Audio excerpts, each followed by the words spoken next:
हरे कृष्णा। आज के इस वीडियो में आप जानेंगे ज्येष्ठ मास की सबसे बड़ी दूसरी एकादशी निर्जला एकादशी के बारे में। जैसा कि आप सभी को पता है, नाम से ही आप जान पा रहे होंगे, निर्जला एकादशी यानी कि बिना जल के रहने वाली एकादशी। इस एकादशी का अपने आप में सबसे ज़्यादा महत्व होता है और ये साल की सबसे ज़्यादा महत्वपूर्ण एकादशी मानी जाती है, क्योंकि इस दिन बिना जल के आपको ये व्रत रखना होता है। जैसा कि आप सभी को पता है, साल में 24 एकादशी तिथियां पड़ती हैं, जिनमें एकादशी है जो सबसे ज़्यादा महत्वपूर्ण है, तो वो है निर्जला एकादशी। और हर महीने में 2 एकादशी तिथि आती हैं।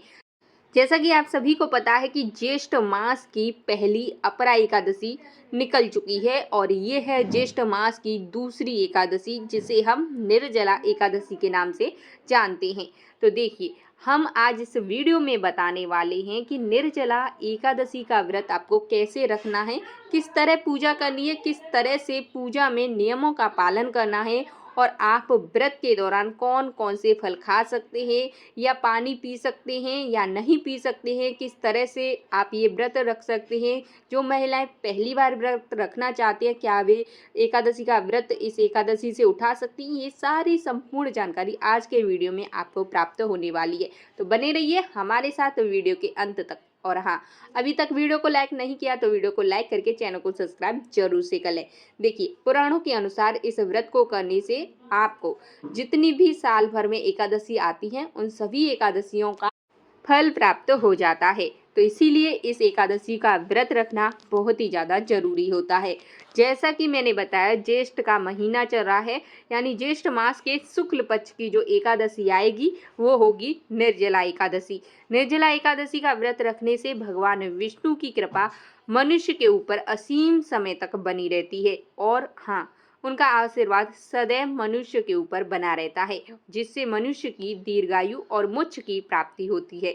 इस दिन व्रत में जल पीना वर्जित होता है, इसीलिए निर्जला एकादशी के नाम से हम इसे कहते हैं। निर्जला एकादशी का व्रत करने से धर्म, अर्थ, काम और मोक्ष की प्राप्ति होती है। निर्जला एकादशी के दिन ही गायत्री जयंती मनाई जाती है और इस बार निर्जला एकादशी की तिथि जो प्रारंभ हो रही है वो हो रही है 17 जून सोमवार को सुबह 4:40 से और इसके साथ में ये तिथि समाप्त होगी 18 जून मंगलवार की सुबह 6:20 पर। और एकादशी व्रत के नियमों के अनुसार इस बार 18 जून मंगलवार को निर्जला एकादशी का व्रत रखा जाएगा और इस दिन सर्वासिद्धि योग का निर्माण भी हो रहा है, जो कि इस बार सुबह 5:20 से 6 बजे तक रहेगा। अब आप सोच रहे होंगे कि जब 17 जून को सूर्योदय से पहले ही एकादशी तिथि लग रही है, तो 17 जून को उपवास क्यों नहीं रखा जाएगा। देखिए, क्योंकि अगले दिन 18 जून को सूर्योदय से लेकर दोपहर तक हरिवासर का समय रहने वाला है और हरिवासर का समय समाप्त होगा 18 जून को दोपहर 12 बजे के बाद में। एकादशी व्रत के नियमों के अनुसार जब तक हरिवासर रहता है तब तक एकादशी का उपवास नहीं खोला जाता। हमेशा हरिवासर का समय बीतने के बाद ही उपवास खोला जाता है। ऐसे में जो लोग हैं 17 जून को उपवास रखना चाहते हैं, उन्हें अगले दिन 12 बजे के बाद व्रत का पारण करना होगा और ऐसे में एकादशी का उपवास बहुत अधिक समय के लिए हो जाएगा। इसीलिए आप सभी को 18 जून को ही उपवास रखना। आप चाहें तो एकादशी व्रत नहीं भी रखना चाहते तो कोई बात नहीं, आप इनके नियमों का भी पालन कर सकते हैं। यदि आप उपवास खोलना भी हो तो 18 जून मंगलवार को दोपहर 1:03 के बीच में अपना उपवास खोल लेना। और शास्त्रों के हिसाब से जब एकादशी तिथि इस तरह से 2 दिन पड़ती है, तो चाहे जितने भी लोग हैं, चाहे गृहस्थ जन हो, वैष्णव जन हो, उन्हें दूजी एकादशी यानी कि दूसरे दिन जो एकादशी तिथि होती है, जो कि उदया तिथि के अनुसार मानी जाती है, उसी का व्रत रखना होता है, जो कि सूर्योदय के साथ में प्रारंभ होती है। तो इस दिन सूर्योदय होगा सुबह 5:45 पर और जो सूर्यास्त होगा शाम 7:10 पर। ब्रह्म मुहूर्त सुबह 4:09 से 4:57 तक रहेगा।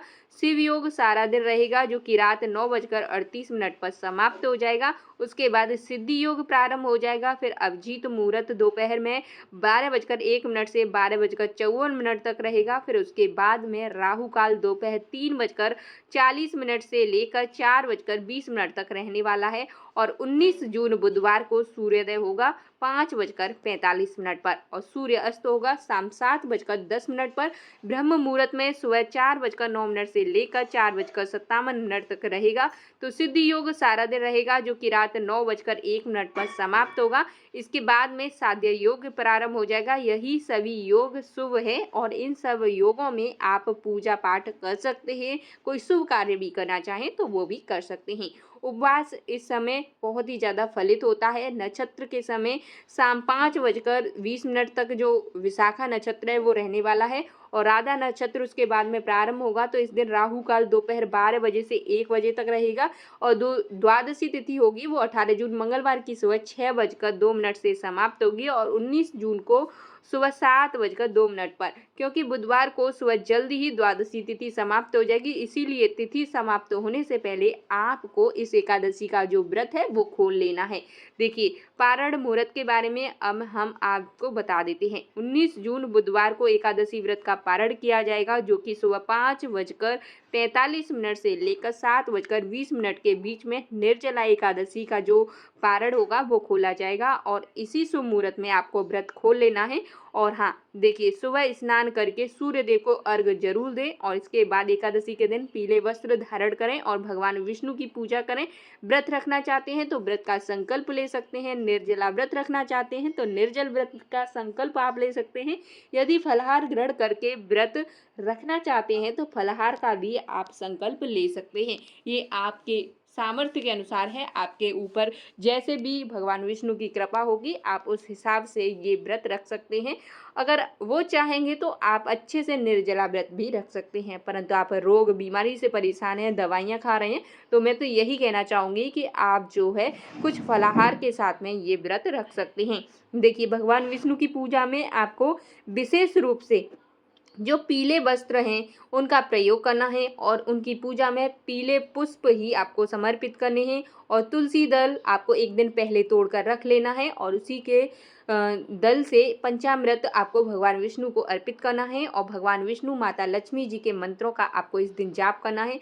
व्रत का संकल्प लेना है। संकल्प के बाद ही अगले दिन तक आपको ये व्रत रखना है और सूर्योदय तक जल की एक बूंद भी ग्रहण नहीं होनी चाहिए। अगर आप निर्जला एकादशी का व्रत रख रहे हैं तो व्रत के दिन संकल्प लेते समय जो आचमन किया जाता है, जल की बस उतनी ही बूंदें आपको अब ग्रहण करनी है। दिन भर प्यास लगती है तो आप 1 या 2 बार पानी से कुल्ला भी कर सकते हैं। ध्यान रहे पानी मुंह के अंदर न जाए। एकादशी के दिन दान का विशेष महत्व होता है तो आप इस दिन जरूरतमंद लोगों को दान जरूर से करें। आप अपनी मन इच्छा से जो भी आपको सही लगे, सरल लगे, वो दान आप कर सकते हैं तो आप कर सकते हैं। ऐसा करने से पापों का नाश होता है। अगर आज के दिन दक्षिणावर्ती शंख आपको मिलता है तो दक्षिणावर्ती शंख में जल भरकर भगवान विष्णु का अभिषेक किया जाता है तो उससे भी मनोकामनाएं पूर्ण हो जाती हैं। द्वादशी तिथि को विधि विधान से पूजा करने के बाद शुभ मुहूर्त में व्रत का पारण करना चाहिए। तो ये है एकादशी, निर्जला एकादशी व्रत से जुड़ी कुछ महत्वपूर्ण जानकारियां। और भी जानकारियां जो आगे के वीडियो में आप सभी के लिए लेकर आऊंगी, उन वीडियो का इंतजार जरूर कीजिए। छोटी छोटी करके सारी जानकारियां निर्जला एकादशी व्रत से जुड़ी आपको देती रहूंगी। तो आप वीडियो को लाइक करके चैनल को सब्सक्राइब जरूर करें और हाँ, कमेंट बॉक्स में एक प्यारा सा कमेंट जरूर कर दें। इससे क्या होगा कि हमें पता चल जाएगा कि आप लोगों को हमारे द्वारा दी गई जानकारी अच्छी लग रही है। और हाँ, आपका एक कमेंट हमारे लिए बहुत ही महत्वपूर्ण होता है, तो इसलिए कमेंट करके वीडियो को लाइक और चैनल को सब्सक्राइब जरूर करें।